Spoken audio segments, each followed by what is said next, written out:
You know, for most of our lives, we've probably been taught that prayer is all about, well, asking for stuff, right? But what if that's only part of the story? What if there's a huge piece missing? Today, we're going to look at a really ancient, powerful way of praying that completely flips that idea on its head. So let's just dive right in. So really think about that for a second. What if the most powerful prayer has nothing to do with asking for anything? This one question it's really at the heart of everything we're talking about today. It kind of forces us to rethink how we talk to, well, the universe and how we actually create our own reality. And to really get our heads around this, I want to start with a true story that just perfectly captures this idea. All right, so let's get into it. Section 1, a prayer for rain. And this is a true story. Okay, so picture this. We're in the high desert of northern New Mexico. It's the 1990s, and they are deep into the worst drought in their entire recorded history. I mean, this has been going on for over 5 years. Things are dire. Crops are failing, livestock are dying, people are literally losing their farms. The situation is just desperate. So right in the middle of this crisis, the author Gregg Braden gets this really interesting invitation from a native friend of his, a man he calls David. And David asks him, "Hey, would you like to come with me to this ancient sacred stone circle to offer a prayer for rain?" And of course, Braden says yes. Who wouldn't? But what happens next is not at all what Braden was expecting. He's probably picturing a big ceremony, right? But there's no chanting, no dancing, none of that.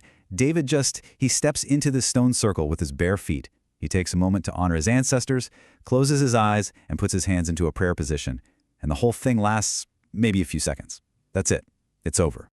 So David opens his eyes, looks over at his friend, and just says, "I'm hungry. You want to go get a bite to eat?" And you can just imagine Braden's confusion. He's completely baffled. He's thinking, wait, I thought we were here to pray for rain. Was that it? Was that tiny, silent moment the entire prayer? All right, part 2. Feeling is the prayer, the secret unlocked. So what was really going on in that stone circle? This right here is where the whole secret gets unlocked. And David's explanation, wow, it reveals the core of this lost mode of prayer. And honestly, it's a complete paradigm shift. So here it is. This is David's incredible explanation. He says, no, I didn't pray for rain. And his reasoning is just profound. He says that if you pray for something, rain in this case, it can never happen. Why? Because the very moment you pray for it, you're telling the universe, hey, this isn't here right now. You're acknowledging its absence. So he was doing something totally different. And this is what some people call the fifth mode of prayer. And it's not about pleading or begging or asking for anything. Think of it more like a super sophisticated internal technology. And it's all based on feeling. The whole idea is to embody the outcome you want, as if it's already here, right now, as if it's already happened. So what was David actually doing in those few seconds? Well, he was engaging all of his senses. In his mind, he felt the sensation of mud. You know, that squishy feeling between your bare toes after a good long rain. He could smell that amazing, distinct scent of rain hitting the dry earth walls of the pueblo. He could literally feel the tall, healthy, rain-fed corn brushing up against his chest as he walked through the fields. And then, the final step. He gave thanks. He gave thanks for the rain that had already happened. And this just perfectly sums up the core idea, doesn't it? The key is to begin from the outcome, not work toward it. You assume the prayer is already answered, and then you let your body, your whole being, feel that new reality. It's a really subtle shift, but it is so powerful. Okay, let's move on. Section 3, Lost in Translation, the Ancient Evidence. Now, all of this might sound like some kind of New Age concept, right? But the crazy thing is, the instructions for this exact technique have been found in some of our most ancient spiritual texts. The problem? They were lost in translation. So back in the 1940s, this incredible collection of ancient texts was discovered in Egypt. It's called the Nag Hammadi Library, and these are some of the absolute oldest records of the New Testament that we have. And right there inside them, specifically in a text called the Gospel of Thomas, we find the original, unedited instructions for this exact kind of feeling-based prayer.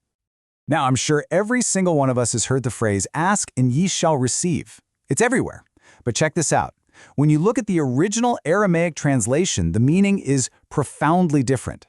It doesn't just say to ask, it says to be surrounded by your answer, be enveloped by what you desire. See the difference?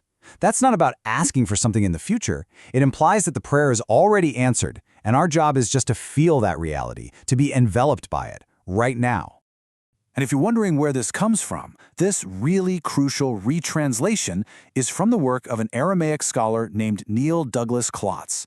He wrote a book called Prayers of the Cosmos, and in it, he just dives so deep into the original meanings of these ancient words. And what he uncovered was this whole layer of wisdom that, for whatever reason, was just completely missed by later translators. All right, final section, living the outcome, how to apply this principle. Because look, this is absolutely fascinating ancient wisdom, but the real question is, how do we actually use it? How can we apply this in our own lives today? So let's break it down. So, if you're going to try this, here are the key principles to remember. First up, your feeling is the language. That's what the universe responds to. Second, involve as many of your senses as you possibly can. Smell it, taste it, feel it. Third, and this one is so important, you have to assume your prayer is already answered. And finally, and this can be the hardest part, you have to ask without being attached to one single specific outcome. You have to trust the process. And I think it's really important to make this clear. This has nothing to do with any one specific religion, at all. This is about deep, universal spiritual principles. You can think of it as a kind of technology for interacting with the fabric of reality itself. And the best part is, it's a tool that's available to every single one of us, no matter what you believe. So that really leaves us with one last big question to think about. What would you create? What would you bring into your life if you stopped asking for it and instead just started from the outcome? If you started feeling as if it were already here, what reality would you choose to be enveloped by starting right now?